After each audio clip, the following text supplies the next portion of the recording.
나훔서 3장은 우리가 읽은 것처럼 니느웨의 멸망을 말씀하고 있습니다.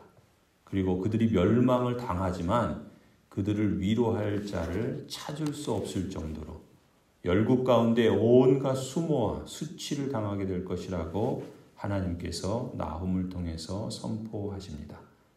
니느웨가 심판을 받아서 멸망할 수밖에 없었던 원인은 다름 아닌 그들이 행한 죄악 때문이라고 고발합니다. 특히 나훔 선지자는 니느웨의 죄악을 폭로하고 그들에게 임할 하나님의 심판이 돌이킬 수 없는 것이라 라는 사실을 강조하고 있습니다. 1절부터 11절을 보시면은 니느웨의 심판이 그들의 생각이나 말이나 행위나 삶에 가득했던 그 죄악 때문이라는 것을 고발하고 있습니다. 그리고 이어지는 19절부터 12절부터 19절은 하나님의 심판이 바로 그러한 악인들에게 반드시 임할 것이라는 사실을 확증하고 있습니다. 니느웨 성이 하나님의 진노와 심판을 받게 된 것은 여러 가지 이유를 들고 있죠. 1절에서는 니느웨 성이 피해도 성이기 때문이다 라고 말합니다. 말하자면 이웃을 침략하고 잔인하게 죽였기 때문인 것이죠. 또 1절에서는 그들에게 거짓말이 가득했기 때문이다 말합니다. 그리고 강포와 노략질이 가득했기 때문이다 라고도 표현합니다. 또 4절에서는 음행을 많이 하기 때문이다. 또 주술적인 마술로 여러 민족과 사람들을 미혹했기 때문이다 라고 말씀하고 있습니다. 이러한 죄악들로 인해서 니느웨는 부끄러운 일을 당하고 구경거리가 되고 황폐하게 되고 애곡하며 위로할 자가 없을 것이다 말씀하죠. 5절부터 7절이 그렇습니다. 이제 내가 너를 치겠다. 나 만군의 주가 선언한다. 내가 너 치마를 내 얼굴 위로 걷어올려서 내 벌거벗은 것을 뭇나라가 보게 하고 내 부끄러운 곳을 뭇 왕국이 보게 하겠다. 오물을 너에게 던져서 너를 부끄럽게 하고 구경거리가 되게 하겠다. 너를 보는 사람마다 니느웨가 망하였다만 누가 그를 애도하랴 하면서 너를 피하여 달아나니 너를 위로할 자들을 내가 어디에서 찾아올 수 있겠느냐. 그렇게 화려하고 부러움이 대상이 되었던 그들의 권세와 부귀도 한순간에 부끄러움의 대상으로 전락해 버릴 것이라고 말씀하고 있습니다. 세상의 권력, 부귀를 지고 악을 행하는 사람들은 발전과 안보를 보장해 준다는 명분으로 자신들의 악을 포장하지만 그 크고 높고 강하고 부하면 안전하다는 그런 세상의 말에 더는 속지 말아야 합니다. 하나님 없는 성공과 번영은 부러워할 대상이 아니라 진노의 대상이고 애곡의 대상일 뿐입니다. 그럼에도 죄악된 인생들은 자신들의 권력과 돈으로 하나님의 진노를 피할 수 있으리라고 착각하고 교만하지요. 그러나 인생은 어느 누구도 죄에 대한 하나님의 진노와 심판을 피할 수가 없습니다. 그러므로 우리는 우리 자신이 행하는 죄악들이 숨겨질 수 있다는 착각에서 속히 벗어나야 할 것입니다. 8절에서 나훔 선지자는 니느웨를 향해서 너가 테베보다 나은 것이 무엇이냐라고 묻습니다. 이 테베는 나일강에 자리 잡은 남이집트 왕국의 수도였습니다. 이 테베라는 성읍은 당시 인구가 세계 제1일 정도이며 물질적으로도 풍요하고 막강한 군사력을 보유하던 그런 도성이었다 그럽니다. 그럼에도 불구하고 하나님의 심판이 그 성읍을 이미 멸망시켰던 것입니다. 하나님의 심판으로 멸망당한 이집트의 수도 테베처럼 이제 아시리아의 수도 니느웨도 하나님께서 심판하셔서 멸망하게 될 것이라는 것을 경고하고 있습니다. 나훔 선지자가 이미 멸망한 이집트의 큰 성읍 테베를 예로 든 것은 니느웨의 멸망도 필연적이라는 것을 강조하기 위함입니다. 9절을 보면은 이집트의 수도인 이 테베가 침략을 당할 때 그 주변에 있던 에티오피아나 부시나 리비아 같은 나라들이 도와주었답니다. 그들이 도와주었음에도 불구하고 결국 테베는 멸망을 당하고 말았습니다. 이 테베 몰락은 그 도성의 주민들에게 커다란 불행을 가져왔습니다. 10절에 그러한 성읍의 주민도 사로잡혀가고 포로가 되어서 끌려갔다. 어린아이들은 길거리 모퉁이에서 나동갈아져서 죽고 귀족들은 제비 뽑혀서 잡혀가고 모든 지도자가 사슬에 묶여서 끌려갔다. 이 나훔 선지자는 앞서 벌어졌던 이 테베의 역사를 상기시키면서 이제 니느웨에 임할 그 황폐한 심판을 예고하고 있는 겁니다. 그게 11절 12절이에요. 너 또한 술에 취해서 갈팡질팡하고 원수를 피하여 숨을 곳을 찾아서 허둥지둥할 것이다.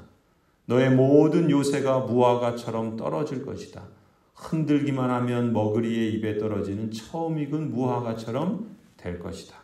니느웨 성도 머지않아 테베와 같이 처절한 멸망을 당하게 될 운명이므로 준비하라고 경고하고 있는 것이죠. 나훔 선지자는 이처럼 니느웨 사람들이 믿고 의지하던 것들이 결국 그들을 실망시켜버릴 것이다 라고 경고합니다. 13절이다. 너의 군인들을 봐라. 그들은 모두 여자들이다. 밀어닥치는 대적들 앞에서 너의 땅의 성문들은 모두 열리고 빗장은 불에 타버렸다. 그들이 자랑하던 그 군사력, 그것이 다 헛된 것이 될 것이다 말씀하죠. 16절입니다. 너가 상인들을 하늘의 별보다 더 많게 하였으나 느치가 땅을 황폐하고 하고 날아가듯이 그들이 날아가고 말 것이다. 그들의 경제력이 하늘의 별만큼 많아서 자랑하였지만 그것도 한순간에 오히려 메뚜기 떼가 땅을 황폐하게 하듯이 다 날아가고 말 것이다 말합니다. 17절이죠. 너희 수비대가 메뚜기 떼처럼 많고 너희 관리들이 느치처럼 많아도 추울 때는 울타리에 붙어 있다가 해가 떠오르면 날아가고 마는 메뚜기 떼처럼 어디론가 멀리 날아가고 말 것이다. 군사력이든 경제력이든 그 모든 것들은 결국 멀리 날아가고 마는 헛된 것임을 경고하고 있는 것이죠. 우리가 앞서 보았던 요나서와 또 오늘 우리가 읽는 나훔서, 이 요나 선지자와 나훔 선지자는 모두 이방 제국이었던 아시리아의 니느웨를 대상으로 선포한 하나님의 말씀이지요. 이러한 공통점이 있지만 차이가 있다면 우리가 보았던 것처럼 요나서는 그 니느웨 사람들이 하나님의 말씀이 선포될 때 그 말씀을 믿고 그리고 그 악독에서 돌이켜 회개하지요. 그런 니느웨를 향해서 요나서 4장은 이렇게 끝이 납니다. 어찌 내가 너희를 아끼지 않겠느냐. 그래서 니느웨에게 긍휼과 자비를 베풀어 주셨죠. 그런데 오늘 우리가 읽은 나훔서는 어떠합니까? 동일한 니느웨 사람들인데 그 요나보다 더 후대의 사람들인데 같은 니느웨 사람들이 하나님의 말씀에 대해서 무시하고 외면하고 오히려 그 악과 행패를 끊어내지 못하고 결국 심판에 이르게 된 이 니느웨를 향해서 3장 19절 마지막 절은 이렇게 끝나죠. 너의 계속되는 학대를 받지 않았다고 생각하는 사람이 어디에 있느냐라고 질문하면서 끝이 납니다. 결국 이 니느웨 사람들은 악을 행하며 심판을 자처하게 되지요. 성도 여러분, 이 니느웨의 지난 역사를 통해서 우리에게 교훈하는 것이 무엇이겠습니까?